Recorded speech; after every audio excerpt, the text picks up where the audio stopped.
আসসালামু আলাইকুম viewers, welcome back to my channel. সবাই কেমন আছেন? আশা করছি ভালো আছেন।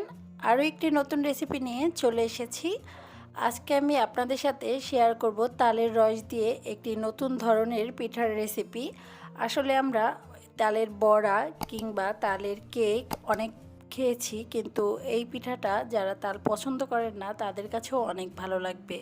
আর আমার আজকের রেসিপিটি ভালো লাগলে অবশ্যই চ্যানেলটি সাবস্ক্রাইব করে দেবেন আর পাশে থাকা বেল বাটনে প্রেস করে রাখবেন। তো চলুন দেখে নেওয়া যাক তালের রসের এই পিঠার রেসিপিটি। পিঠাটা বানানোর জন্য আমি একটা মিক্সিং বোল নিয়ে নিলাম। এখন আমি এর মধ্যে দিয়ে দিচ্ছি 1 কাপ পরিমাণের ময়দা। আর চাইলে আপনারা চালের গুঁড়ো দিয়েও করতে পারেন, তবে ময়দাটা কিন্তু সবসময় বাসায় থাকে। দিয়ে দিলাম 1 টেবিল চামচ পরিমাণের গুঁড়ো দুধ, দিয়ে দিচ্ছি 1/4 কাপ পরিমাণের চিনি, মিষ্টিটা আপনাদের টেস্ট অনুযায়ী দিয়ে নেবেন। দিয়ে দিলাম 1/2 চা চামচ পরিমাণের ইস্ট, দিয়ে দিলাম স্বাদ মতো লবণ আর দিয়ে দেব একটি ডিম। এখন আমি এর মধ্যে নিয়ে নিচ্ছি 1/4 কাপ পরিমাণের তালের পিউরি। এখানে তালের পিউরিটা কিন্তু হালকা গরম নিতে হবে। তো এর মধ্যে আমি এখন নিয়ে নিচ্ছি কুসুম গরম পানি। তো পানিটা আসলে পরিমাণ মতো নিয়ে নেব। এখন আমি এই সব কিছু ভালোভাবে মথে নিচ্ছি।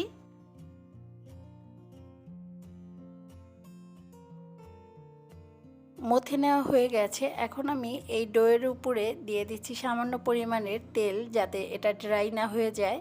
তো তেলটা দিয়ে আমি একটা ঢাকনা দিয়ে রেস্টে রেখে দিচ্ছি 2.5 ঘন্টার মতো।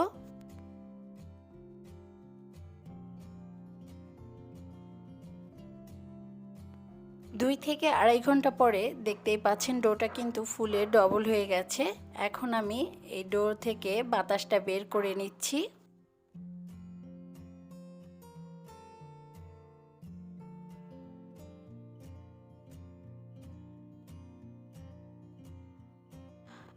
বাতাসটা বের করে নিয়ে আমি ভালোভাবে আবারও কিছুক্ষণ মথে নিচ্ছি। যত ভালো করে মথে নেওয়া হয় ততই কিন্তু এই পিঠাটা সফট হয়। তো এই কাজটা একটু সময় নিয়ে করতে হবে।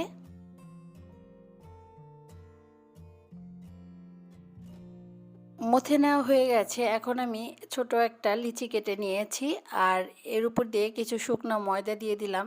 এখন আমি ছোট সাইজের একটা রুটির মতো বেলে নেব, আর একটু মোটা করে বেলে নিতে হবে। রুটিটা বেলা হয়ে গেছে। এখন আমি এর উপর দিয়ে দুধ ব্রাশ করে দিচ্ছি, যেহেতু আমি এখানে তিল ব্যবহার করব। আর এইভাবে দুধ কিংবা পানি ব্রাশ করে তিলটা দিয়ে দিতে হয়। তো আমি এখানে সাদা তিল দিয়ে দিচ্ছি, আপনারা চাইলে কালো তিলও ব্যবহার করতে পারেন। তিল দিলে দেখতে ভালো লাগে আর খেতেও অনেক বেশি মজা হয়। এখন আমি একটা ছুরির সাহায্যে কেটে নিচ্ছি। তো দেখতেই পাচ্ছেন আমি কিভাবে কেটে নিচ্ছি। আপনারা চাইলে যে কোনো ডিজাইন করেই কেটে নিতে পারেন।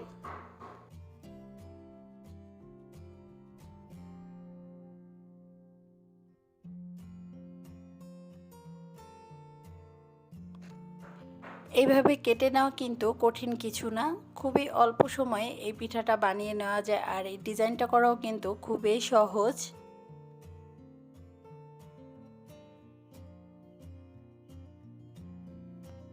পিঠাটা কাটা হয়ে গেছে। এই একইভাবে আমি সবগুলো পিঠা কেটে নেব।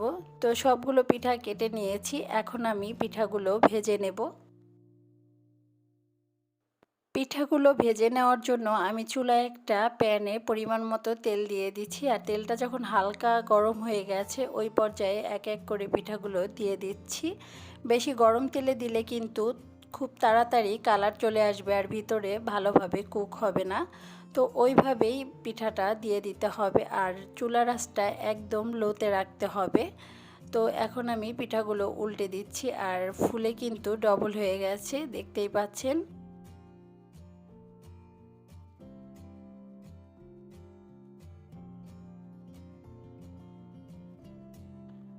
পিঠাগুলো উল্টে পাল্টে আমি গোল্ডেন ব্রাউন করে ভেজে নেব।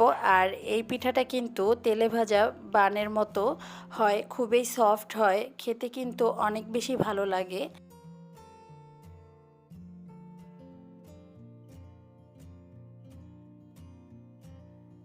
পিঠাগুলো উল্টে পাল্টে আমি গোল্ডেন ব্রাউন করে ভেজে নিয়েছি। এখন আমি তেল থেকে পিঠাগুলো তুলে নিচ্ছি। এই তো এই একইভাবে আমি সবগুলো পিঠা ভেজে নিয়েছি।